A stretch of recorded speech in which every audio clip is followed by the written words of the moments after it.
Welcome to another episode of Coffee with Karim. Today I am honored with the presence of Sister Hosai Mojaddidi. She is a mentor, lecturer, and spiritual counselor, as well as an organizer, and she is very active in the local Bay Area here with our Muslim community. Sister Hosai, thank you so much for being on the show today. Assalamu alaikum. Thank you so much, Karim. I'm honored to be here with you today. The pleasure is mine. Tell us a little bit more about the work that you do and why you do what you do. Alhamdulillah. Okay, inshallah. When you and I were speaking earlier, I was telling you that it's a little difficult for me to answer that question because, alhamdulillah, I've been blessed to serve the community in more than one way. I started off as an organizer, a volunteer. This was back in the 90s, in the mid-90s, right here in the heart of the Bay Area in Hayward. There was a little-known school called Islamic Studies School, and this is where Sheikh Hamza Yusuf began teaching his classes before he opened up the Zaytuna Institute, which is now the Zaytuna College. So at the Islamic Studies School, alhamdulillah, I was the lead female organizer, and I was able to facilitate his classes and then also do other programs with him as well. And from that, I began to do study circles with the sisters in the community, and then eventually weekly halaqas. So we called it the Friday night halaqa. I know it's not a very original name, but at that time, it just was a staple for us, a regular meeting place that we would actually rotate from home to home. And alhamdulillah, sometimes we'd have up to 40, 50 sisters, squeezed into apartments or homes. But we would have these weekly gatherings, and it was an opportunity for us to, learn together, but also just to talk and to connect. And eventually sisters would come up to me with more, one-on-one sort of issues that they were dealing with, spiritual issues, like with regards to, their practice, whether it was hijab or prayer. And then, as we would get to know each other more, it would become more personal and eventually led to, just problems that they were experiencing within their families or with their spouses.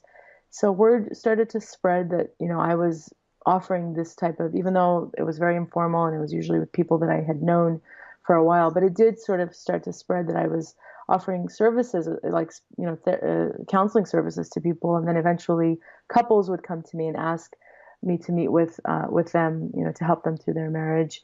And I wanted to point out that this was, again, around the 90s, early 2000s, when there was just such a big stigma around mental health. And, a lot of people were just, it wasn't, nowadays, alhamdulillah, we have so many different Muslim mental health professionals that offer services and we have organizations. And so it's much easier to get those types of services. But a lot of people at that time were just not interested in even going down that route. Right. So they would turn to, as the imams or the people in the masajid, and then, to people like myself who were offering these types of classes and, that they found some sort of connection with. So, that carried on for quite a few years. We were doing not only weekly programs and one-on-one sessions, but I ended up also doing like therapy groups. We actually did a divorce support group for a while, which was really great. Yeah. A lot of the sisters, alhamdulillah. And then around 2010, and I had actually moved out of the Bay Area. I went to Southern California by this point. But in 2010, my cousin, who you know very well, Dr. Nafisa Sikandri, she's a clinical psychologist.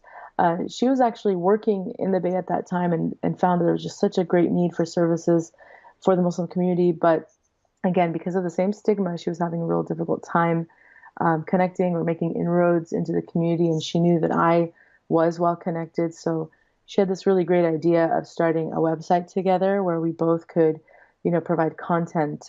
She would bring the clinical perspective and I would bring the more Islamic perspective on issues from everything, including substance abuse to depression, to just so many different things that very well are plaguing our community, but to provide content through the Islamic lens. Right. So alhamdulillah, that really opened up a lot of doors for me personally to, sort of solidify my role as a mental health advocate, as a lecturer, as a spiritual counselor. And that's really what I've been, alhamdulillah, doing for close to, a little bit over 20 years, just really working on that. And now, alhamdulillah, I'm offering monthly classes at Ta'leef Collective, which is here in Fremont, for women specifically. In addition to that, I offer educational workshops and other classes for students. But my primary focus is on self-development, spirituality for women. So alhamdulillah, that's what I'm focusing on now. Mashallah, that's wonderful. It almost sounds to me like you didn't choose the jobs chose you, right? Exactly. That's exactly I've actually said that before that Allah He paves your way. I had, a different I didn't know that I would ever be doing the work that I'm doing right now. I went into education. I've always taught, alhamdulillah, I love children, but I feel like my calling has really been to work within the community in this capacity as an advocate, mental health advocate, and as a spiritual counselor, alhamdulillah. Mashallah.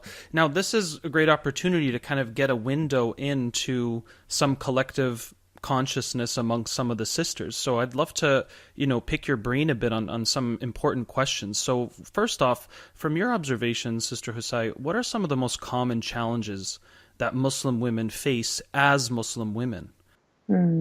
That's a great question, mashallah. I think, just in my experience, I always come back to the same thing. Even through the years, I've seen the same pattern of really struggling with identity and asserting their rights, I think would be right up there. It's probably one of the things that I feel it's sort of like, an overarching problem that has, many symptoms to it and then other problems trickle down from it. But this is, in my observation, just having, again, that sense of, who they are and what rights they have as Muslim women. Some of them were raised or are raised in abusive or oppressive homes, so they never really had, examples of strong female leadership to learn from. Other women, I think, adopt cultural views about the role and place of women, Right. Which is, in many cases, just not congruent with Islam. And so they, again, just having this identity of like, for example, I was looking actually this morning. I opened my Facebook account.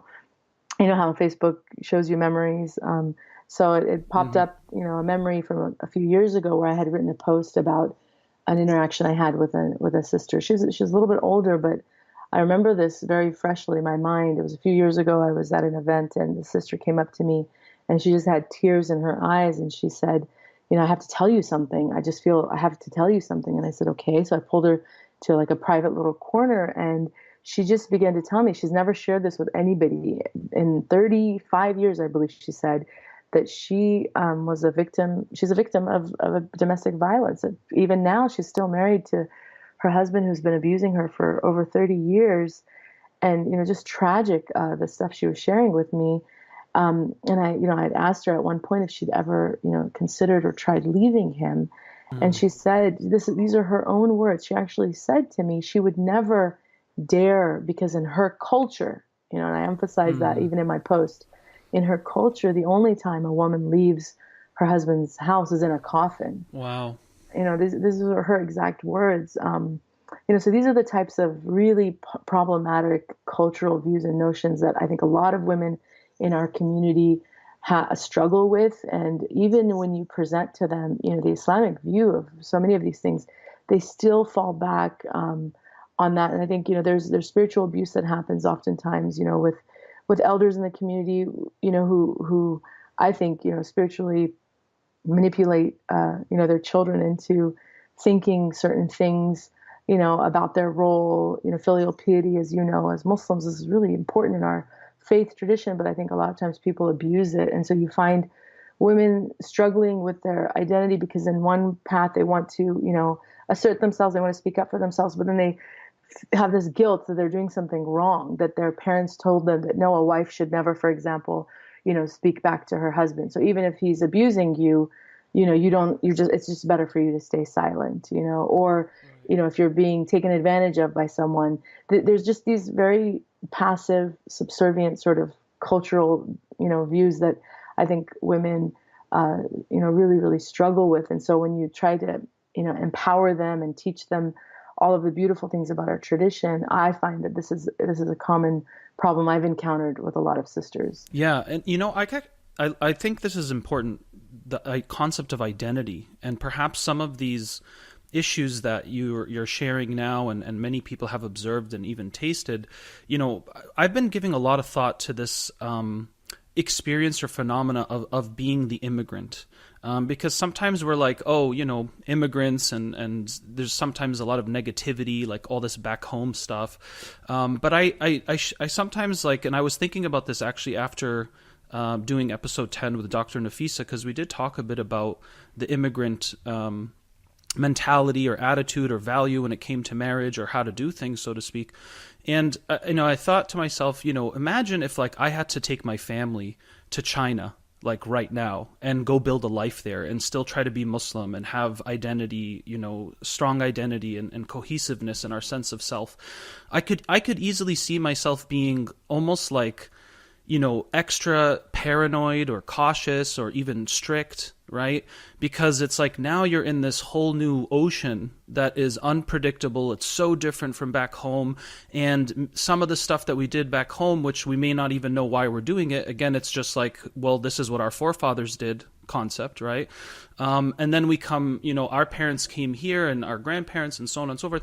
And then there was in order to survive and have predictability in future success and maintenance, we became very sometimes stuck in our ways, or we had, very powerful labels and expectations as to how our family, our sons, our daughters were meant to be. And this, of course, extends into who you're going to marry and why, whether you like it or not. This is the the overall picture of how we're going to survive and prosper in this new, environment, which can be very alienating at times. And so I was just kind of, I want to put that out there because on the one hand, I think we have to understand the socio-psychological phenomena of the immigrant who comes and tries to build a life in a new land, which is very difficult. I mean, if, again, any of us picture doing the same thing right now in China with our families, right? Not knowing the language, not being surrounded by people who identify with your religion, and so on and so forth, I could easily see, how some of the things that we observe here in America could happen, right? Even for us, right? So this is very important because now when we talk about one of the main challenges is identity, it's like, yeah, I mean, if I'm being bombarded constantly with how I am supposed to be or how I'm supposed to look on paper, rather than accepting that, Islamic existentialism, if you will, is all about the human project of becoming. You're never this static, creature that has to just fulfill these checkpoints and boxes, and you just go through the conveyor belt of what it means to be Muslim according to the family or the culture. And so I think this is I just wanted to kind of give a big picture here of maybe explaining sociologically and psychologically what's happening and why some of these things we're observing as the next generation Muslims in the United States or otherwise, why these things are there. And I think one of the major shifts in our generational transition as Muslims is perhaps when we start to recognize that immigrant phenomena and the adjustment phase, that some of these values or ways of doing things, in a sense, almost become obsolete. And we need to kind of break out of some of these chains because some of these chains, of course, are negative, right? Not everything, right, that our families bring from back home is bad, so to speak. But certainly there are things which are clearly almost, I would say, obsolete or impractical these days. What are your thoughts about that feedback? I agree 100%. I'm so glad actually you brought that because it provides that context that's so important. I'm just sort of speaking of general observations, but you do definitely need to provide the context of why these things occur for people to understand. So yes, even in my, sessions or my, talks about these things, we always talk about that yes, there is, we can't necessarily assign blame to our parents and our, older generations because like you said, they dealt with things that we can't even fathom dealing with. Like my own parents, for example, they came here as refugees, and like you said, to just completely leave everything, to come to a new place and have to start over, it's very, very difficult. My parents did it with 5 young children, and really just struggled a lot with that. So in my own experience, of course, I don't blame my parents or any of my elders in my family for having the that, like you said, that this need for self-preservation, because absolutely, coming to a new place, this fear of losing your identity, fear of your children not having any connection with their heritage or where they come from is so real. And so we have to validate that. But I think when it comes to wanting to empower Muslim women, this can definitely be a challenge if Muslim women can't see the context for how you just so beautifully explained it, and just kind of are blinded by guilt, which I think is really what I struggle with, is because I can see that that these thoughts that they have are debilitating them. They're not able to move forward and, like you say, grow and really develop themselves spiritually, because they're so fearful of doing something wrong. And then this so it just gets very confusing. So we have a lot of work to do, but I do love that you brought that up, because, like I said, the context is so valid and it's so important. And and this is why these discussions are so fruitful, because we can hopefully provide people from with a perspective that they might not have otherwise seen it. So alhamdulillah. Now, would you say that as far as the challenge of identity and constructing a healthy sense of self, from your observation, has to do with kind of filtering out some of the cultural and familial expectations versus one's individual needs, one's religious needs or pursuits? I mean, tell us a little bit more about what are some of the pain points of identity issues with some Muslim women that you've observed. Yeah, no, I think, alhamdulillah, I do something, for example, in one of my talks, it's called context framing. I really think it's a powerful sort of tool to use, where you it's sort of like starting a clean slate. You want to look at yourself as, a sum of many parts, but you need to really look at, who you are, why you are the way you are. So everything you just mentioned, from, personality traits, individual personality, culture, all of this matters. And I think sometimes, people don't really take the time to look at themselves as, in this from this, perspective of, like, who am I? What are the parts that make me who I am? So I love doing that with sisters. And, we oftentimes do talk about, yes, let's talk about, the family dynamics that you were raised in.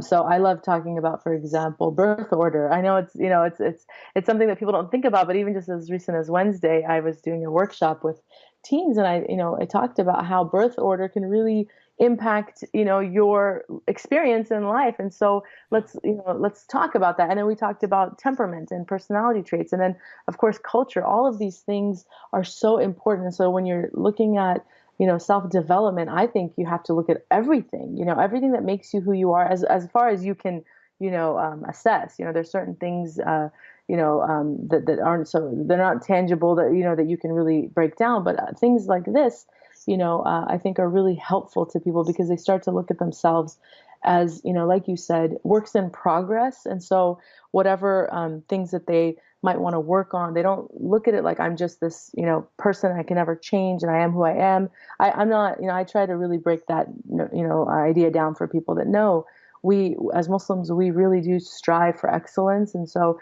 regardless of your personal experiences or, the different things that you've been through in life, you can always try to, reach for better and higher, and try to really work on yourself. So yeah, alhamdulillah, I think, culture, in addition to all the other things, are really important to look at.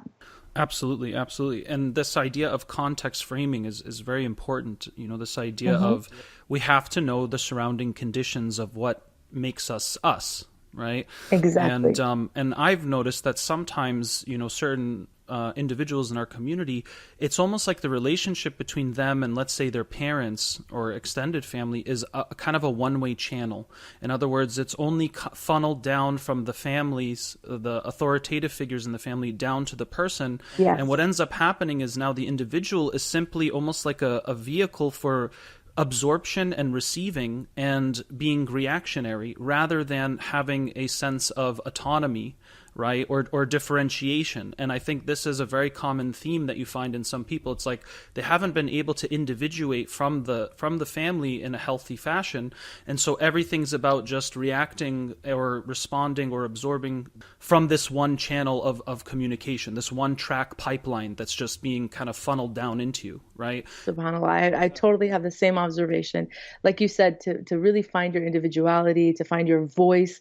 This is the type of messaging that I'm, really trying to work on with sisters, especially because I feel like, and maybe, this is a cultural, sort of dynamic, but I feel like in some cultures, that expectation is more on for the women, for the daughters, that you really do just sort of, continue and become that extension of your parents. Whereas, the men or the boys are allowed to kind of find their own path, that they're allowed to sort of pursue their own. I mean, not always, but Not I all the just, time, by the way. yeah, not all the time. Yeah, I don't like to make generalizations, but I'm just speaking from my experience because I work more with women, but I do feel like I run into this a lot where there's just this incredible amount of power. I mean, excuse me, incredible amount of pressure for the women to just be in line. Don't basically, rattle, anything. Just take the orders, listen, obey, do as you're told to do, whether it's from, your parents, and then eventually, in the marital context, the same. It's just do what you're told, but actually finding their own individuality is usually a struggle for a lot of Right. sisters. No, for sure. And there's definitely a lot of double standards that exist, no doubt.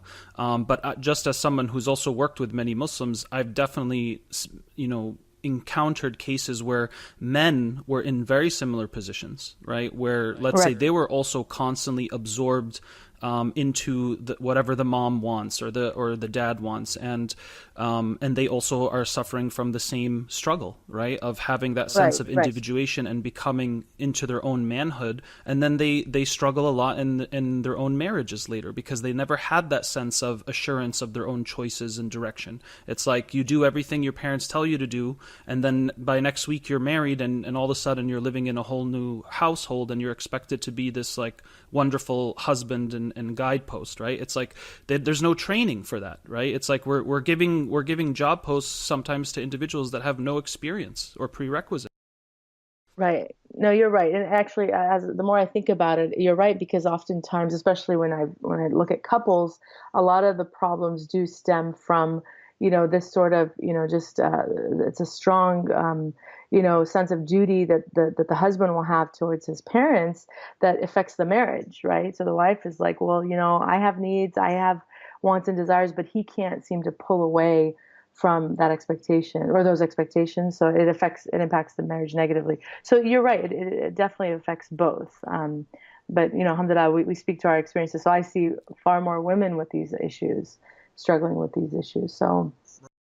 So, what are some issues or challenges that Muslim women have faced from other Muslim women? So, within the community, like some challenges that some sisters have because of some other Muslim women in their community. Oh, sure. Of course. I think, competition. I mean, this is, I don't know if it's, necessarily exclusive to Muslim women. I think women in general, there is this really toxic sort of culture of being competitive, and so jealousy, there can be judgment. And I know, we've talked about that several times in the course of, during my halaqas and, different programs that I've done about just this women pitting other women against each other, whether it's in, relationships, with friends and or, just generally, like, for example, women who wear hijab, there's a lot of, expectations of women who wear hijab. And so I've dealt with their, grievances about how they constantly feel scrutinized for everything they do, and that they have to, just bear the burden of being representatives of the entire faith. And the most judgment they deal with is often from other Muslim women, that if they make any mistakes, they're shamed, and they're really looked down upon. And then I've had the opposite, where women who don't wear hijab feel that there's a lot of self-righteousness, from women who do. And so they don't feel like there's a lot of inclusion, even in spaces where there should be at the in the masajids, for example. A lot of women have dealt with people just judging them based on their attire, their appearance, wearing nail polish, wearing makeup, things that are just nobody else's business, but for some reason, unfortunately, people do feel the need to comment on those types of things. So those things are very common. I mean, I think, alhamdulillah, with I don't know, I'm kind of looking at it also from, different ages because, we were in our 20s and a lot of the girls were single. So there's, I think, a little bit more competition. And then you have, once you become married and have children, there's a different level of competition. Now it's about your kids and your home and what kind of a homemaker you are. So unfortunately, it kind of, just really in every area, in every phase of a life, the life of a woman, you find these negative sort of behaviors, continue. Right, right. And how about, I mean, what's one of the biggest complaints that Muslim women from your work with them have about Muslim men? Oh, where do I begin? No, I'm just kidding. Seriously. SubhanAllah. Give There's us like maybe two or three that you can think of that are pretty common. I mean, I don't want anybody to leave with the impression that when we get together, that, we just male bash. We don't. It's not really Of that. course not. This is for our learning, us men. We need to learn, and this is kind of an inside scoop. So we're taking this as nasiha and feedback, inshallah. Inshallah. No, alhamdulillah. We do, though. We do talk about this because it's important. But I think, a lot of women just don't feel very understood Right. by men, Classic. something that I also have observed, but I just think our men need more literacy. We need more education for our brothers, just about just the general physical, emotional, biological differences between the genders or the sexes. It's so important, and I feel like women tend to be much more literate about just the different ways that men and women act, behave, think, communicate, the way that our needs in relationships, love, intimacy, sexuality, all of these things. I just feel like women, we take the time more to learn about these things, whereas men seem to really not understand very much. And then, I know it causes a lot of problems. I'm sure you've seen it in your couples counseling where it's just this rift of, just two individuals who maybe,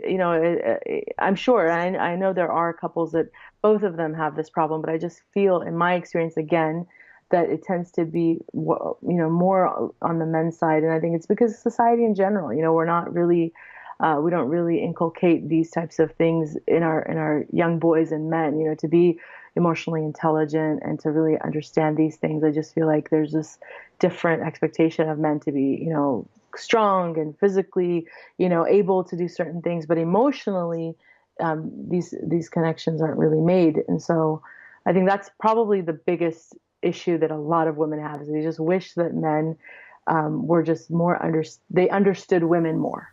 Right. And what would you suggest are some of the ways to do that besides, of course, maybe reading some books or listening to some lectures?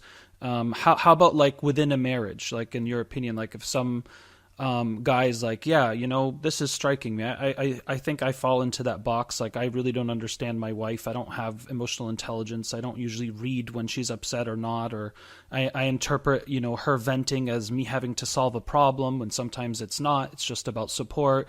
I mean, obviously you guys, there's a number of ways to do that, but I'd love to hear some of your advice on how Muslim men can improve perhaps in some of these regards. Sure. Well, I think, I do think it starts with education. I do think you have to learn first and then observe. You have to kind of make those connections when you see a behavior to not jump to conclusions or to project, or to interpret it through your own lens. But this is, what empathy is. Empathy is really becoming connected with the other. And so I think it does start with learning and, reading. There's wonderful resources that really do help men understand women and vice versa. I don't want it to just be a one-sided conversation, but we're speaking about men.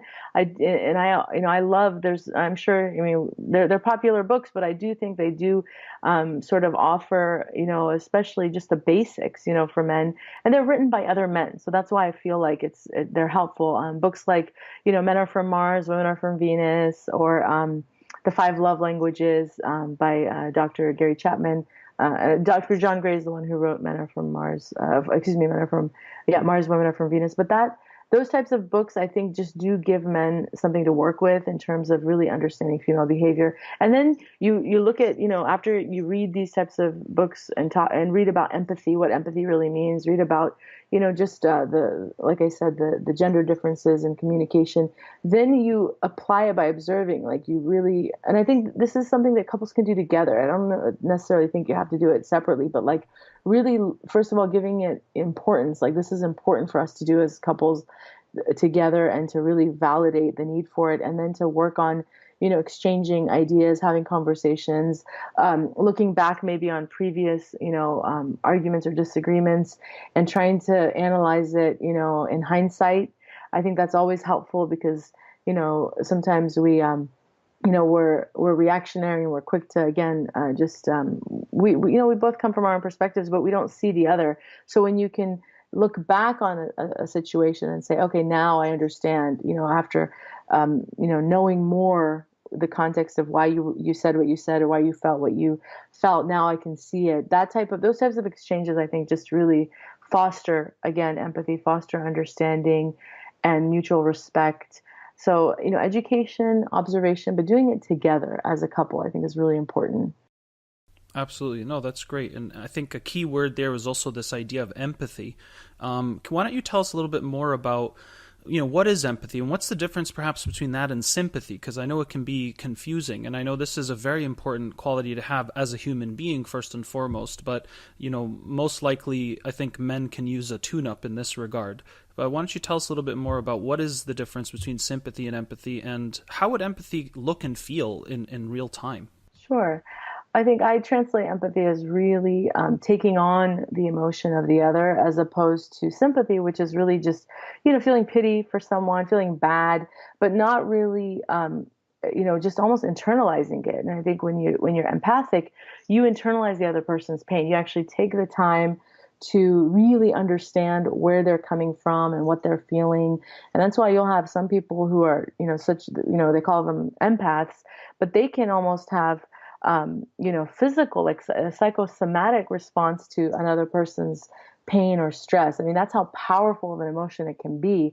But if you're not taught how to sort of tap into that, then you might just observe someone who's going through something, and just feel bad, for the moment. But then you're quick to move on. It's sort of like, oh, sorry, and then you haven't really sat in that emotion enough to feel it. So I think empathy is really just, feeling the pain. For example, like in a marital context, when you see, I think one of the complaints that I usually get from women, especially once children come into play, is that they don't feel that their husbands really understand the emotional and physical exhaustion of being a new mom.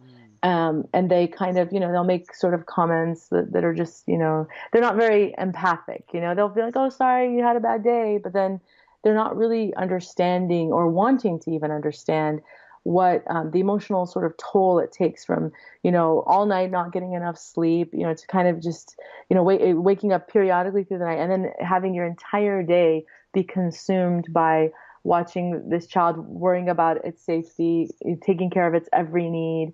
And then on top of that, trying to manage the house, and on top of that, cooking. It's like there's just so much that can go into a woman's day, but they'll find that, their spouses will come just sort of, not really, empathic. And if they see something they don't like, they're quick to point those things out without really looking at all of the sacrifices and the pain. So, that would be a good opportunity to really, to experience, what a woman goes through. So I always tell sisters, it's really important, if you want to encourage, more empathy from your spouse, to actually not try to make everything so easy for them. If you get a day where they're going to watch the kids, let them have the same experience that you just did. Don't cook lunch and dinner and have everything ready and make it, because that's what women do. We want to have everything easy for spouses, or a lot of women will do that because they deal with guilt. So it's like, oh, I want to go out with my friends, I want to go have time away from the family, but I feel so guilty that I need to make everything so simple for my spouse and my child, so that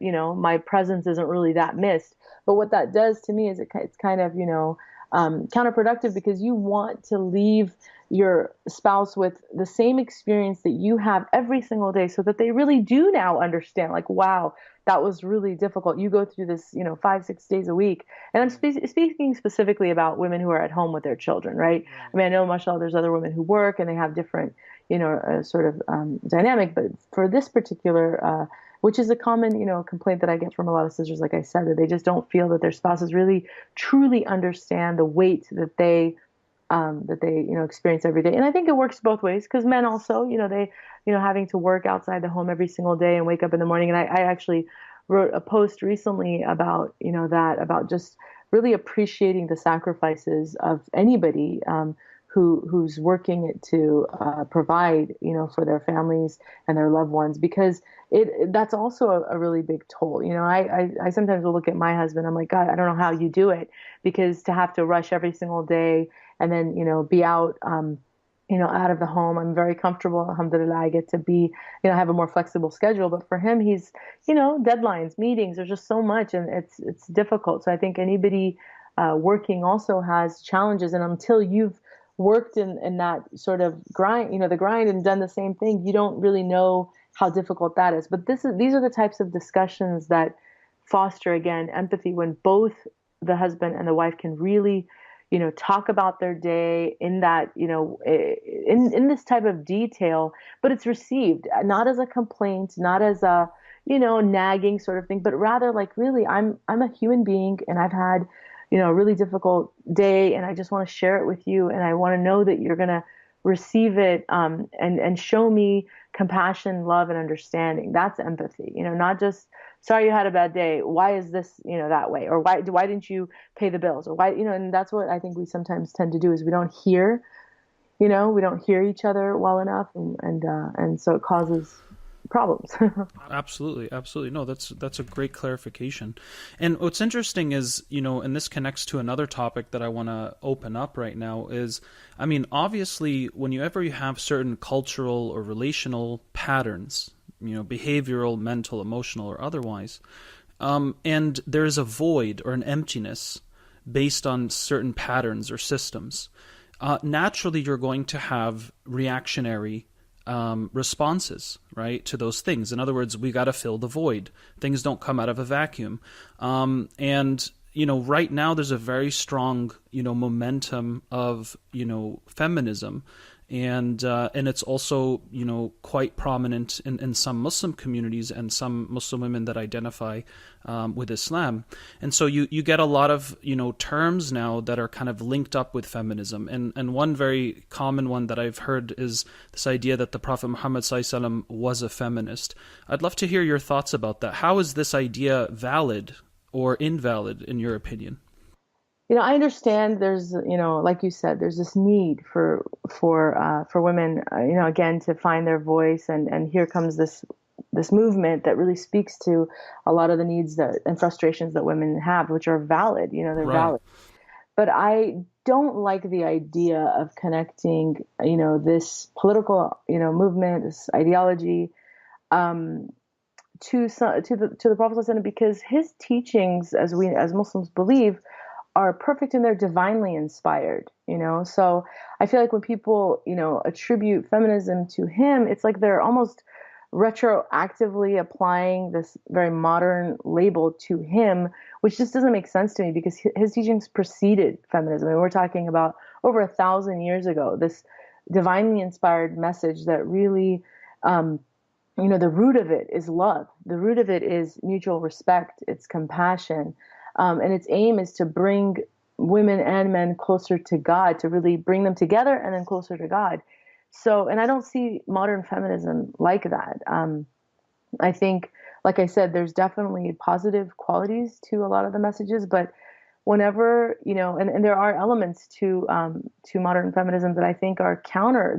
They're not congruent with Islam, because they're hypocritical, to be frank. If you are trying to, in one way, elevate and honor women, but you need to do that by, through misandry, which is, hate and contempt for men, then it's just, the opposite side of the same coin, because misogyny and misandry are the same thing, So if you can't, to me, you can't, advocate for women and empower women by pushing men down and making men look like irrelevant to women, and I think Mm, there's a lot of messaging in modern day feminism where it's like we don't need men, and I don't agree with that. I think men and women absolutely need each other, and there's beautiful qualities to both, but I feel like there is this sort of ultra, and maybe I'm, speaking of a fringe element of it, but it's still there, and there are many women who I think do have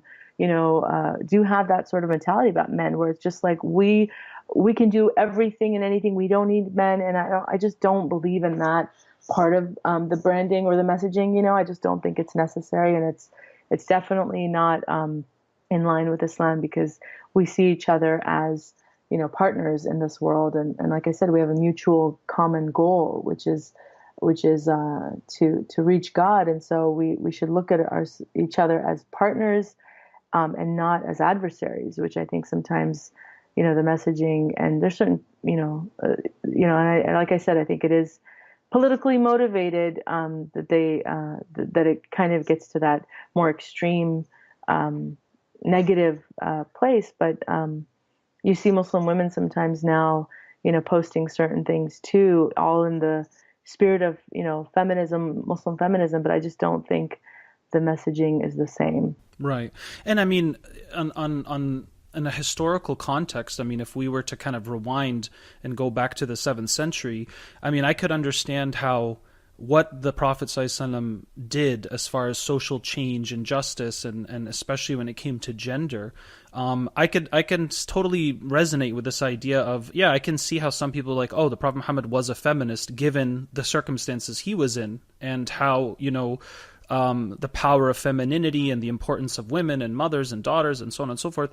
He did come to heal a lot of the social diseases that existed at the time, sallallahu alaihi wasallam. So that is, in one perspective, I can see that, but I think you're absolutely right. We can't necessarily conflate the contextual framing of the time back then with what is associated with certain constructs in feminism today. And I know, as you said, like, there are, of course, more unhealthy or negative positions in feminism today, but there's also healthy and positive ones, which of course bring benefit.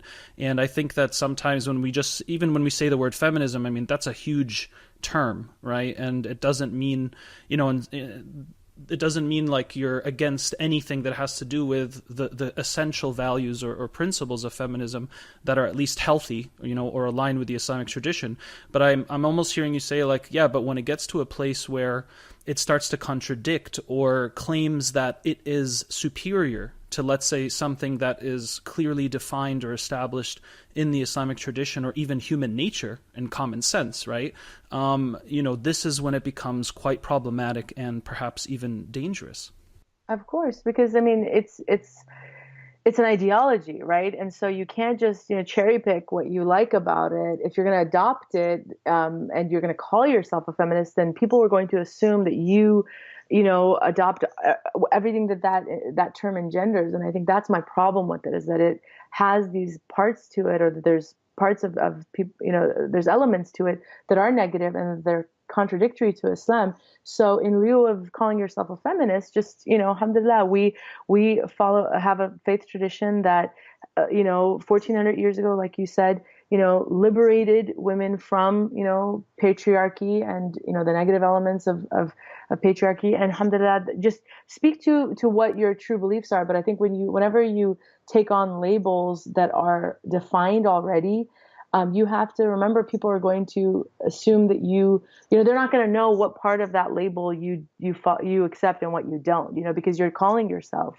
by that label. So they're just going to assume that that you're loyal to that. Just like if, political party, same thing. If I call myself a Democrat and I'm a proud Democrat, people are going to assume that I love the Democratic Party and I love everything about the Democratic Party, right? So I think we have to be careful, I guess, in how we label ourselves, whatever we label ourselves. And in this particular case, I just don't know I don't believe that that we need to. We just don't need to, because alhamdulillah, our tradition is so much higher. I mean, we're talking about, like I said, divine inspiration. We're not talking about just a political sort of pushback, So I just feel like they're just not on equal footing, and you're picking the one that you don't need to, whereas you have this other one that's rooted in something so beautiful. And like I said, it's about love, it's about mutual respect, and I think it's just more in line spiritually with what a Muslim should believe in,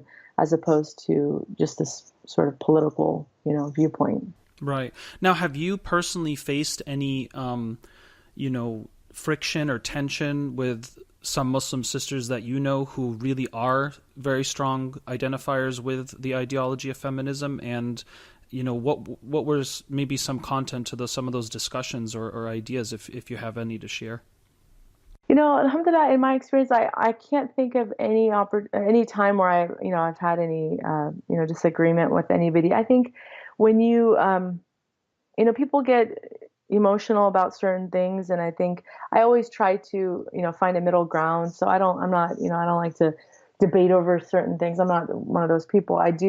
If I have a position, I'll defend it, but I also don't want to, tear anybody else down. I just feel like sometimes people hold on to certain things, maybe because of their own personal, journey. I know some sisters who've been abused or who've had really difficult experiences, that they sort of, might adopt more, sort of hardline views about certain things. So I don't ever want to, just be insensitive to that. So it's really about hearing, listening, having mutual respect. So I've never really had that. And I think, mashallah, in my experience, again, when women do get together and we are, there to learn from one another, even if our viewpoints might differ, I think there's always, the end result is not to walk away, upset and just defeated, but it's more just, okay, mutual respect. I'll be, you can keep your position, I'll keep mine, but there's still a sense of respect. So alhamdulillah, I've never really witnessed like anything or had that experience myself. I'm not saying that doesn't occur, I'm sure it does, but I think I always try to end on a positive note, even if there is difference of opinion. Right. No, and I love the example you gave that, look, we have to recognize that people have different psychological, emotional history, right? And impressions and frame of reference. And, somebody who had a very, very traumatic experience from the masculine energy, it's very understandable that they're going to cloak themselves in a community or an ideology that gives them that sense of, safety and protection and ability to evolve and grow into themselves, right? I mean, that's understandable. It's kind of like, like some people, let's say, who are like, oh, you listen to music, like, oh my God, astaghfirullah al-adim, like, how could you, and blah, blah, blah. And it's like, well, maybe that person was abused when they were a child, and listening to music was the only thing that helped self-soothing, after they experience some of this abuse. And that's why music is a very important and significant part of their life. So it's not just always this simple, like, oh, this doesn't correspond with the fiqhi position that I ascribe to, therefore I'm going to judge you existentially. It's like we have to be more, certainly compassionate and recognize there is so many layers to an individual besides a surface or public persona that many of us tend to encounter with. And I think you, as somebody, as well as myself, who've worked with many individuals in very private, confidential spaces, we know for a fact that there is so much stuff to people that nobody has a clue about, right, in the public sphere. But at the same time, this kind of comes to, this other idea of, not just with feminism, but perhaps, different progressive or, liberal momentums and trends that are happening even in the Muslim community. You get this idea now of like, okay, Islam has to be reformed, so to speak, right? And reformation is this idea of, it also includes this idea of change, right? And sometimes change of the actual narrative itself. And I've always, kind of thought to myself, well, is it a matter of Islamic reform or is it a matter of returning to Islam? Because I know for a fact that, subhanAllah, I've learned that you never stop learning. And, there's things that in the modern questions that we have today, whether it's on gender, sexuality, or atheism or whatever, this stuff has been addressed so many times throughout Islamic history and through Islamic scholarship. And sometimes when we have no knowledge of our own history and our own tradition and its depth and magnitude and vastness, we assume that there's no answers or guidance or solutions. And so, of course, naturally, you're going to think, okay, well, then this has to be reformed because it doesn't have the answers I'm looking for, right? But it's like, well, how much investigation really took place? Yeah, right. exactly. Because, so, what are your thoughts about this idea that, some people today, they may say, well, based on the modern zeitgeist or trends about, A, B, or C, whether it's sexuality or men and women and roles or, believing in this or that, aspect of Sharia, it's like, well, this has to be reformed, versus am I going to return to a proper or healthy interpretation and application of the religion? What are your thoughts? I agree with you 100%. I think, again, this notion of reform or, this sort of progressive agenda within our community is, just misplaced because, like you said, if you really look through the vast, and, none of us, like you said, it's a lifelong process. No matter how long we live, we'll never really understand fully the scope of just how much our scholars have done for us, to really, provide answers to complicated questions and guidance. And, even in my own, whenever I speak, I always, tell whether it's younger students or older women or that I'm dealing with, whatever the audience is or whoever the audience is, I always tell them, feel free to ask any question that you have, any question. There's no wrong question. There's no bad question. If you're curious about something, the beautiful part of our tradition is we don't turn people away from asking questions, But I always tell them that if I'm not able to answer that, I'm not a scholar by any means, but if I'm not able to answer it, I will do my best to get an answer for you because alhamdulillah, I do have relationships with different scholars and I am able to ask them questions. So the information's there. It's just a matter of, like you said, really doing the research, really, making it a priority to not jump to conclusions that, because I didn't learn this, that it must not be there. That's pretty presumptuous. Maybe it's just that you didn't, the sources weren't, the right, you didn't have the correct sources or you just didn't look enough. So I think it's very humbling when you step back and say, this tradition, alhamdulillah, has lasted for 1400 years, that it's been through, we as Muslims, I mean, if you look just, in the Muslim world, mashallah, we've lived, coexisted with other traditions and gone through so much political strife. And there's just been so many changes, but alhamdulillah, the religion is still going strong. We're still considered, the largest growing religion in the world. People are coming to Islam all the time. Why? Because they are finding the answers. They are finding solace, and they don't, come in with an agenda to change it, but they recognize that it's transformative in and of itself. And I think this is where each individual really has to, look to their own experience and say, what's my end, what's my end goal with wanting, Islam, if they're in this, sort of line of thinking that Islam needs a reform, they should ask themselves, what's the end, what's their objective? Do they want, is there something specific to themselves? And I think oftentimes it is. It's, they have their own need that they want fulfilled. Maybe there's a specific thing that they don't agree with. For example, I don't know, drinking alcohol. Maybe they want, Islam to suddenly say, no, alcohol is perfectly fine, so let's reform it. I think it sometimes comes down to really individual, subjective wishes and desires that people have. And so if they don't find it in the tradition or they don't agree with the position that Islam has, then they push for reform. But this is, again, very self-serving. And I don't think it's fair to make the claim that Islam is just, antiquated or its views are just too old and, it's not in line with modernity. No, that's just you wanting something, for yourself, and you don't find it, so you're going to try to push, this other angle. So I don't know. I just feel like oftentimes a lot of the positions that I find that the progressives are pushing seem to come from that very self-serving place, and it's not really looking at the collective needs of the community, or looking at, real, from a scholarly or academic, place, like looking at real positions. But it's just more, I'm missing something and I want it, so I'm going to force a change. Right. Yeah. And I mean, I've seen some, works, for example, of some prominent writers who identify as Muslim feminists. And, for instance, sometimes it goes to the extent of like, well, sometimes we may have to say no to the Quran, or we need to reject this aspect or that aspect because it doesn't fit my individual or ideological needs. And that's where it can become, I think, quite problematic, because we know that the way the world works, it's not always about whether or not this feels like, if this doesn't make me feel good, or this doesn't make me happy, or I don't agree with this, then I'm just going to change it. And a simple example, it's like, okay, let's say you want to do a PhD, right? And I say, okay, well, this is what you got to do. You have to get, recommendation letters. You have to probably take a GRE exam. You need to apply. You need to do this and that. And you say, no, Karim, I don't feel like doing that. I don't want to do any of that.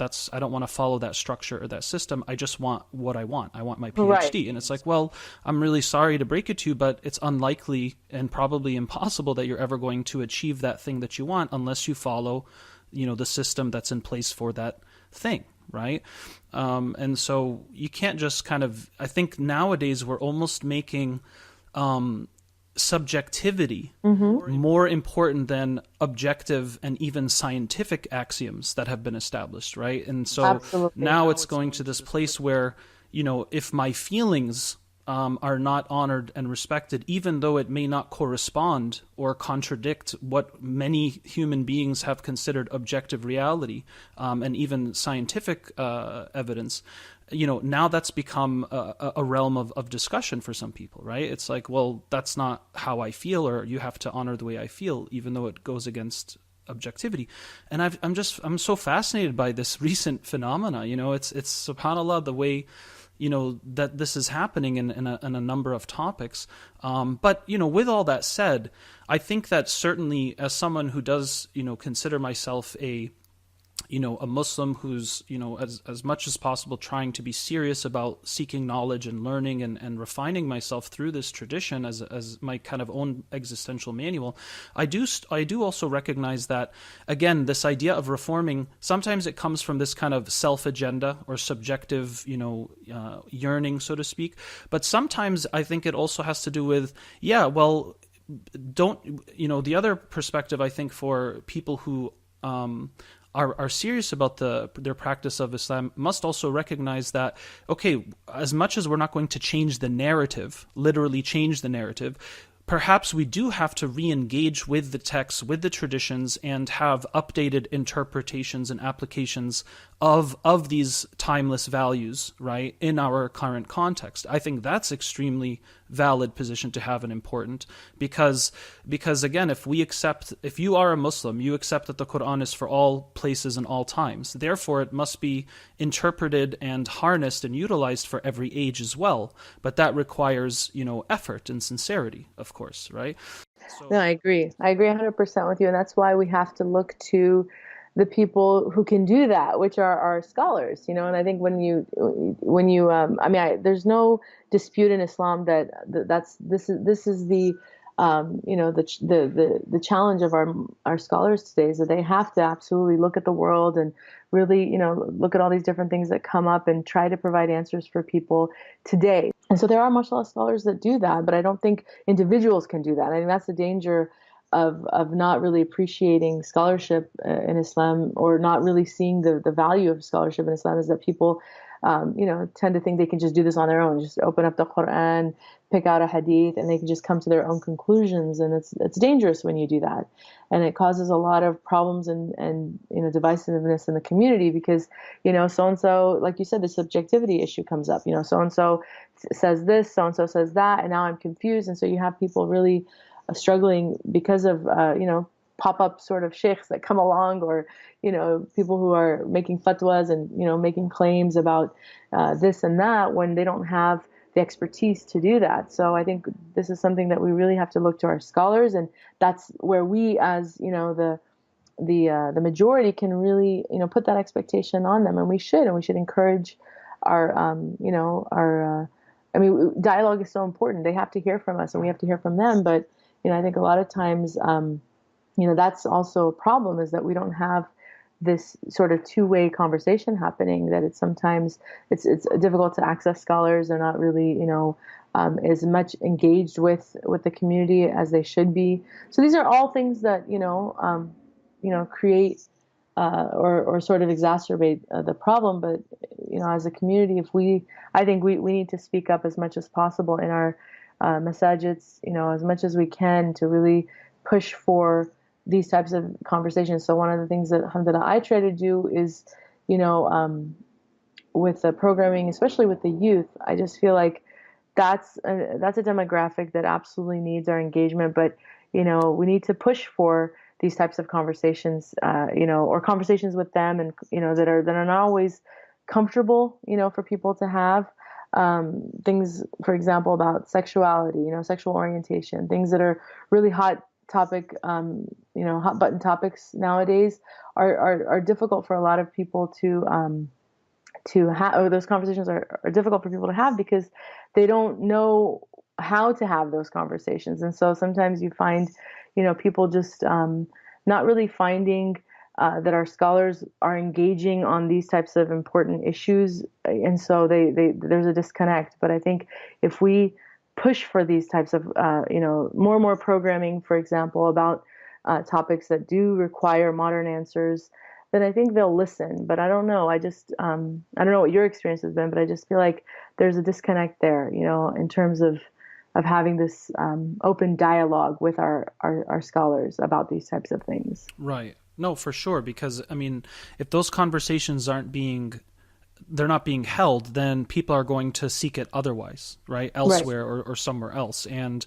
obviously the first person who comes along and gives some, reasonable answers or things that kind of like, oh, that kind of makes sense, then that might become the established idea or truth about that concern or that question, right? So if also, as I think as a Muslim community, if we, instead of complaining about, let's say, belief systems that contradict or undermine our own, we have to, of course, continue to strengthen our own position and open up dialogue with these other ideas, these other individuals within and without the community in order to, refine our own positions as well as have healthy solutions and guidance on these matters. Like, for instance, something as simple as like sexual education, right? Mm-hmm. I mean, how many of us talk about sex at the masjid, right? And then we assume our kids are not going to know about sex until they're 30 or 25 years old. I mean, that's absurd, right? The night of their wedding. Yeah, they're going to learn whether you're involved or not. So you better get involved because that space is going to get filled at some point, right? No matter what the subject is.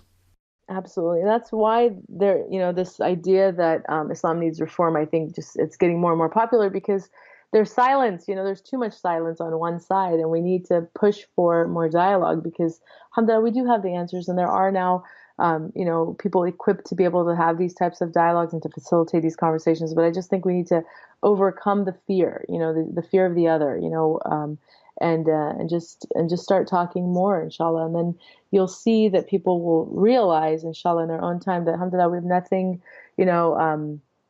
to be, we're not afraid of anything. And I think that's where people who push for progress or, the progressive movement, they just feel like Muslims are too afraid to embrace, modern things, or they don't want change. And that's not true. We have, alhamdulillah, a tradition that's intact, it's complete, and we have scholarship, but we just need to have dialogue. I think that's the missing piece.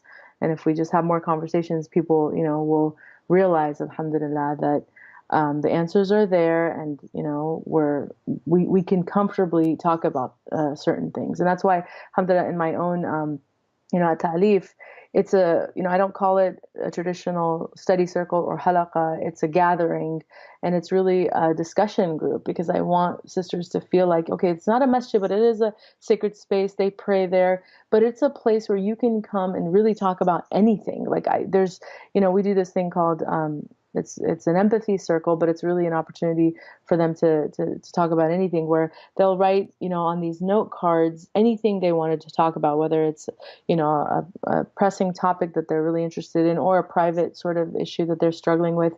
But it's an opportunity for them to just write their, grievances, suggestions, comments, questions, whatever it is, on a piece of paper. And then we open it up as a discussion for everybody. And we'll, go through each one by one. And I've had such great response from that because a lot of the people, sisters they expressed to me that they've never really found a place where they can do that openly. They've always felt uncomfortable bringing up certain topics because they thought, it was shameful or they shouldn't talk about it.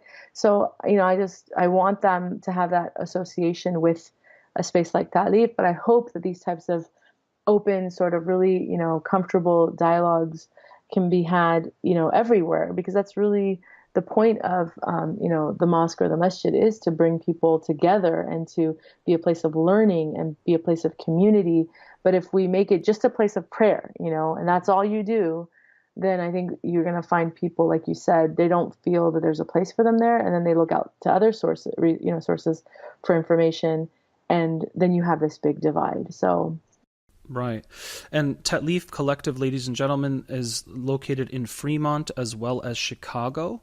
And this is one of my favorite organizations in the United States. And I would argue that it's one of those places where there is progressive Islam, in the sense of it's taking traditional and Orthodox Islam and offering this contextual framing for Muslims, for converts, and for discussions and seminars and different healthy community building to exist.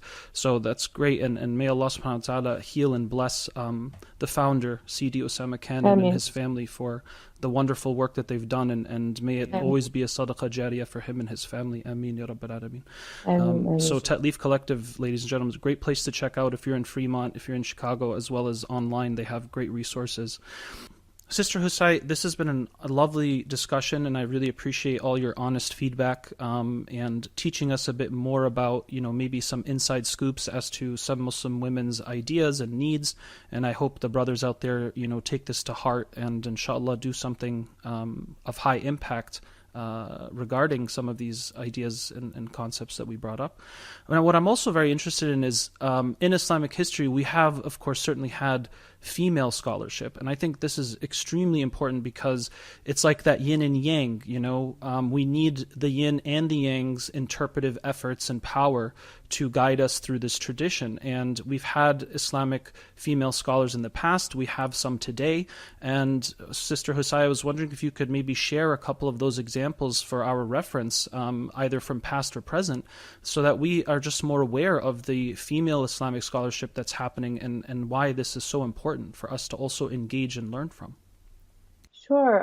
MashaAllah. I'm so blessed because, alhamdulillah, I get to work with so many different organizations. But one of my favorite organizations is actually here, rooted in the Bay Area, and it's the Rahma Foundation, which is, alhamdulillah, started by a group of wonderful women.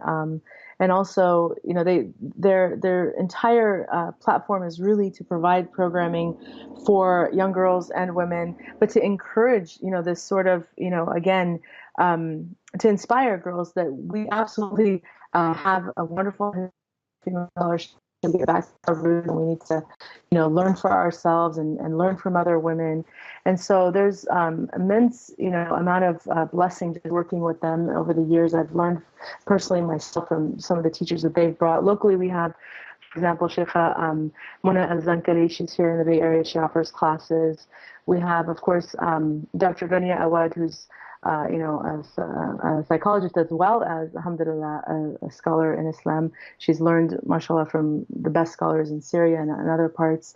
We have, there's, in Southern California, there's a good friend of mine. Her name is Sheikha Muslima Permal, and she and her husband, alhamdulillah, have founded the Majlis, which is another organization. But there are definitely many strong female scholars who are, they're classically trained. They've actually gone through rigorous studies, alhamdulillah, abroad and locally, and they teach and they offer classes. It's just a matter of knowing these organizations and looking at the programming that they provide. They have online courses. They teach, one-on-one. They teach, in group settings. So there are definitely, alhamdulillah, these resources available. Next week, actually, here in the Bay Area, for those who are in the Bay Area, we will be having a program with Sheikha Mona with the Rahma Foundation, and another wonderful teacher from Southern California, whose name is Ustada Iman Sidqi, and she's also, mashallah, a scholar of Islam. So these are, there's just so many examples, but these are the ones that come to mind. So, alhamdulillah, may Allah, bless all of them, because they're definitely bringing in the women and giving, real life examples for them. Of course, we can look historically too at different women in our history, but I think it's much more powerful when you sit, with a female scholar who's, memorized the entire Quran, or who's gone through all of the classical sciences and, has achieved the highest marks. And I mean, just to see that in real life, and then to have opportunities to ask them questions and to learn from them is just such a blessing. So I encourage the sisters who are listening to look into these organizations and these scholars and follow them. Many of them have presence online, inshallah, and attend their programs. Thank you so much, Sister Hosai. That was amazing feedback, and I appreciate you sharing some of those names. Check them out, ladies and gentlemen. Again, Sister Hosai Mojaddidi. She is a spiritual counselor, a mentor, a lecturer. She's involved with women's work here in the Bay Area, and she's also an author and freelance writer. And we'll be sharing her website, inshallah, on the show. Sister Hosai, thanks again for your presence. Jazakallah khairan. Thank you so much. It was a pleasure. Karim Sirajuddin here. Thank you for tuning in. Please visit nurhuman.com to learn more about how I provide personal, spiritual, and relationship counsel and growth. Don't forget to visit coffeewithkareem.com to see the latest news and updates about this podcast. Please generously help sponsor the show to keep on going at patreon.com/coffeewithkareem. That's patreon.com/coffeewithkareem.